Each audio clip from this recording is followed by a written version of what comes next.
Jeng jeng jeng. Kisah pertemuan Nabi Musa alaihissalam dan Nabi Khidir alaihissalam ditegur Allah Subhanahu wa taala akibat merasa paling alim. Jadi kisah ini bermula saat Nabi Musa alaihissalam ditanya oleh kaum Bani Israel tentang manusia yang paling alim di muka bumi ini. Dijawab oleh Nabi Musa, tidak ada lagi yang paling alim di muka bumi ini selain aku, yaitu Nabi Musa.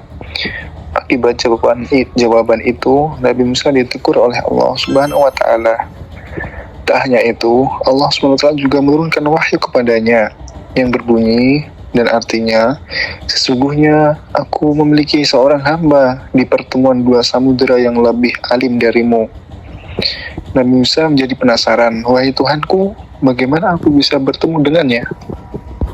Allah menjelaskan, bawalah olehmu seekor ikan, lalu simpan dalam keranjang.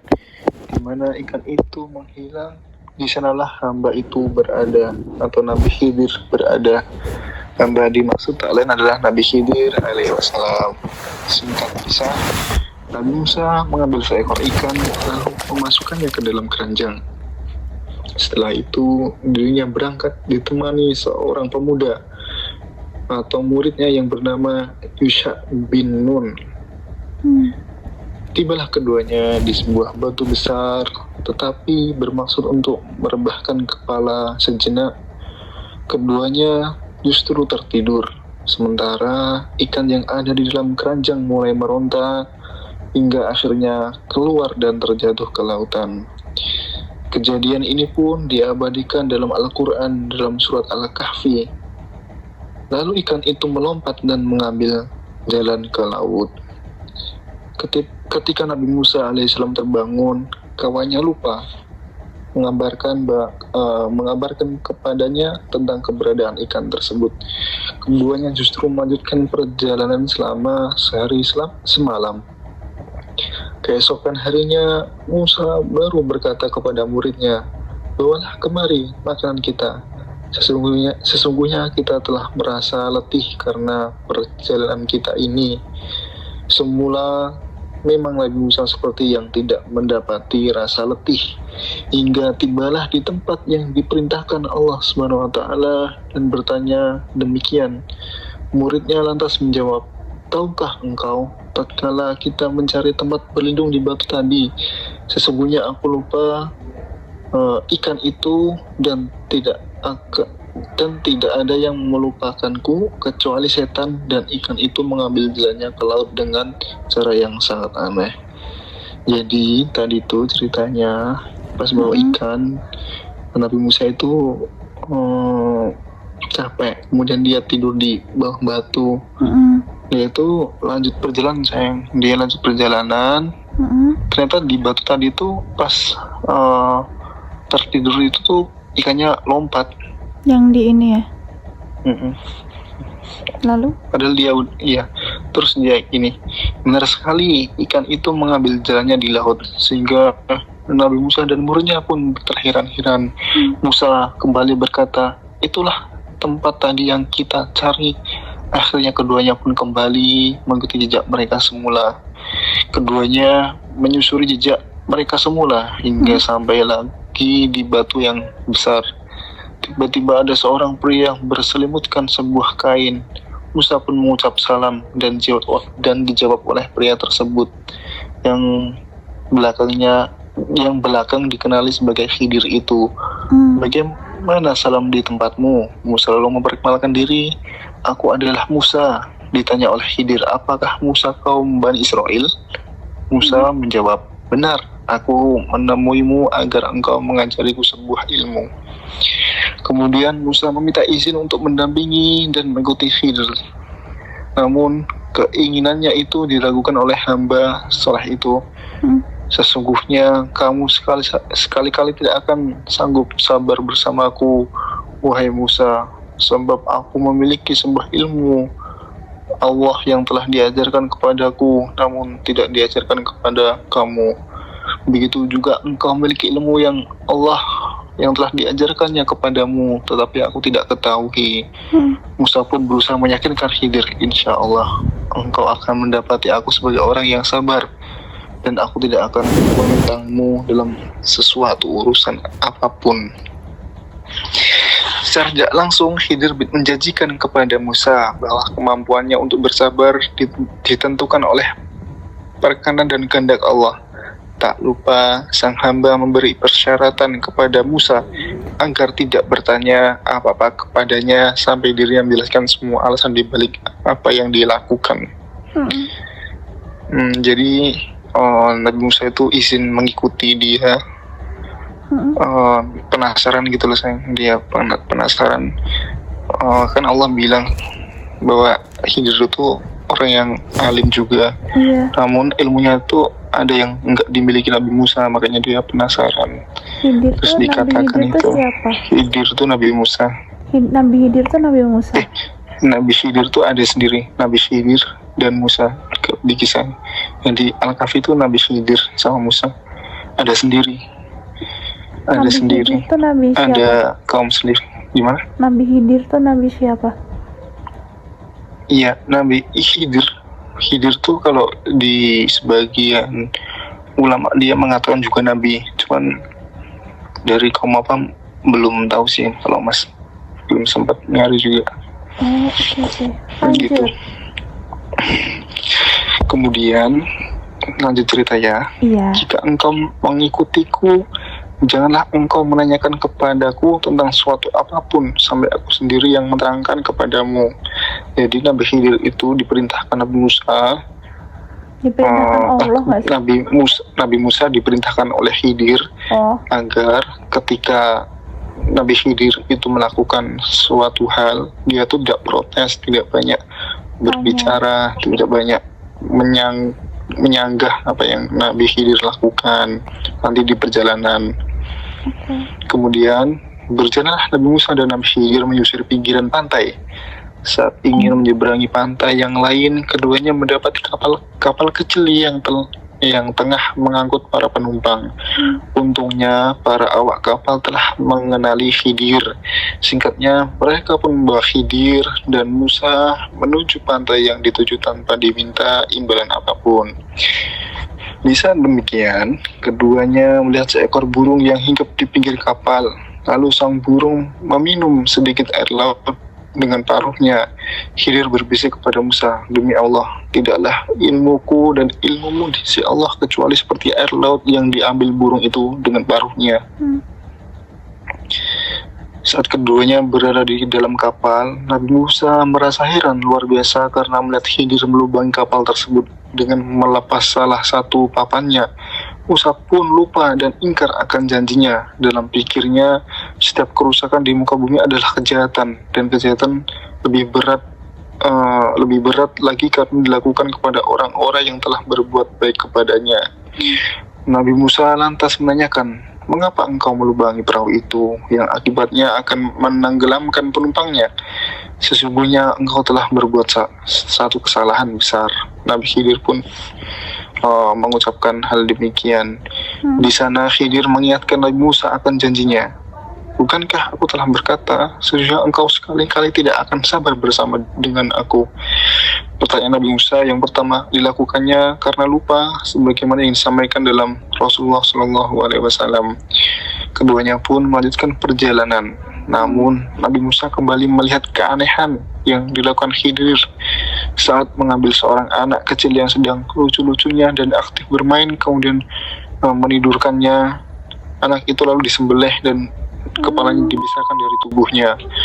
Melihat hal itu, lagi-lagi Musa tak mampu bersabar. Ia kembali mengingkari janjinya, padahal dirinya tahu akan janji yang telah disampaikannya. "Mengapa engkau membunuh jiwa yang bersih? Bukankah karena dia membunuh orang lain? Sesungguhnya engkau telah melakukan sesuatu yang mungkar." Khidir pun melontarkan teguran kepada Nabi Musa alaihissalam, "Bukankah aku telah berkata, sesungguhnya engkau sekali-kali tidak akan mampu sabar bersamaku?" Di sini Musa pun menyadari jika dirinya tidak akan mampu lama-lama menemani Khidir, sang hamba yang soleh itu. Ia tak kuasa melihat setiap kejadian yang dialaminya, sementara dirinya terdiam. Keadaan itu kembali kepada dua hal. Pertama, kembali kepada tabiat Musa sebagai sosok yang berjiwa pemimpin. Mungkin sudah terbiasa kritis atas tiap apa yang telah dilihatnya. Di saat yang sama, ia tidak terbiasa berdiam diri ketika melihat perkara yang tidak disukainya. Kedua, syariat Musa tidak membenarkan pembunuhan terhadap seorang anak, kemudian membiarkan pembunuhnya bagaimanapun keadaan pelakunya. Artinya dalam hal ini, Nabi Musa mengakui kesalahan yang dilakukan terhadap Khidir, karena ia kembali meminta kesepakatan yang ketiga dan berjanji jika kembali bertanya sesuatu, dirinya berhak untuk berpisah dan ditinggalkan oleh Khidir.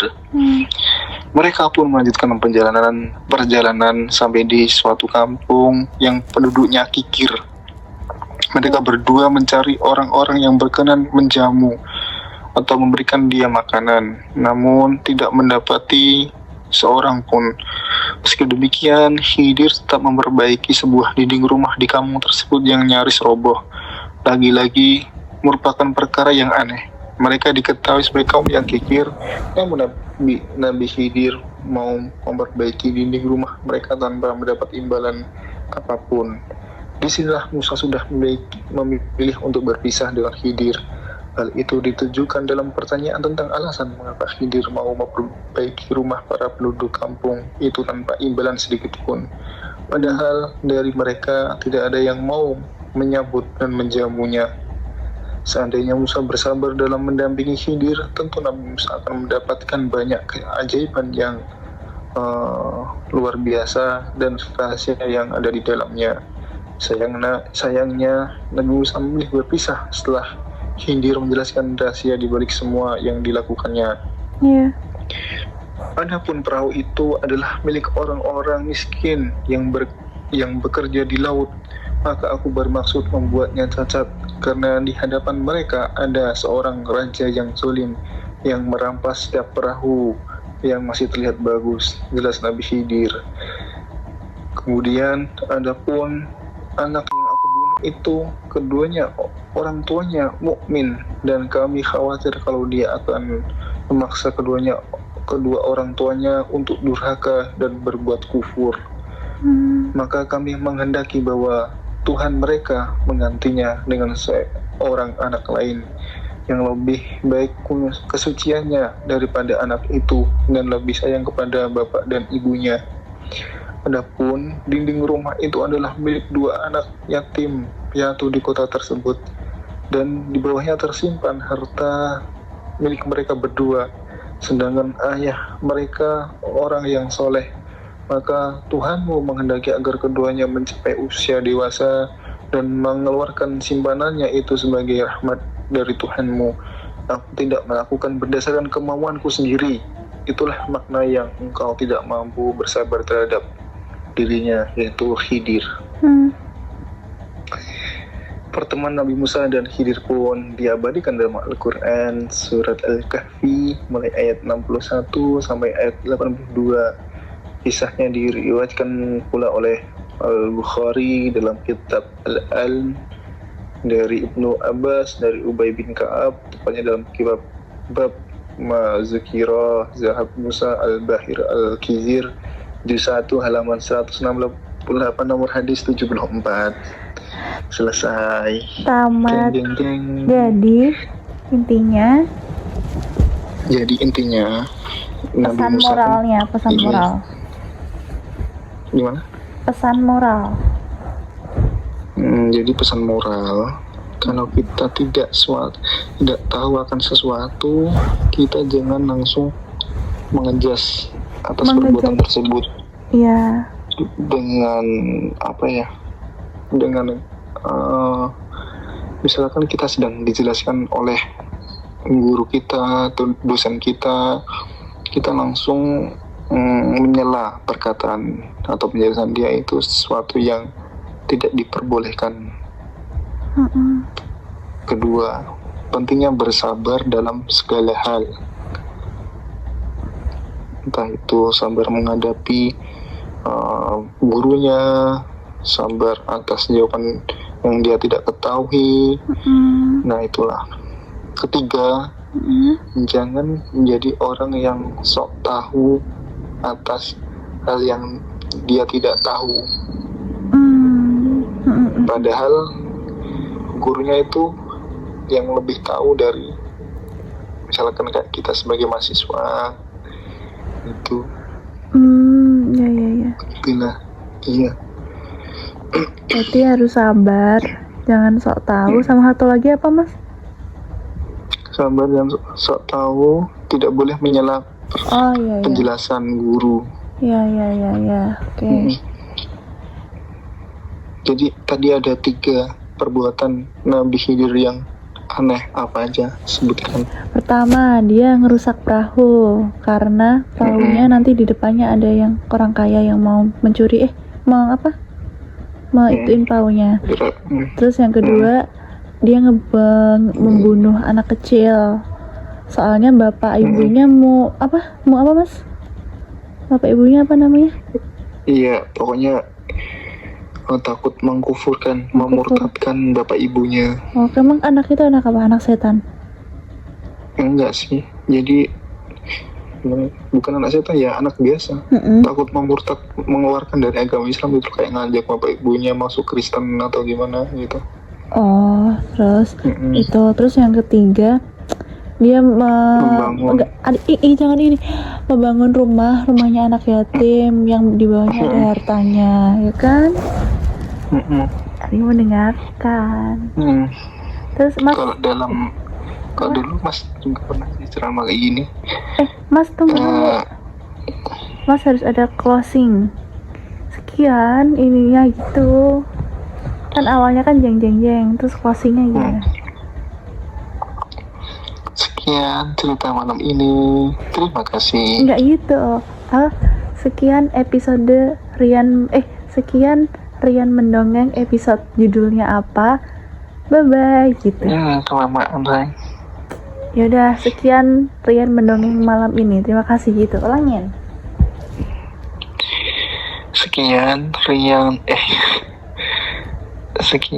Rian Mendongeng malam ini. Terima kasih. Sama-sama.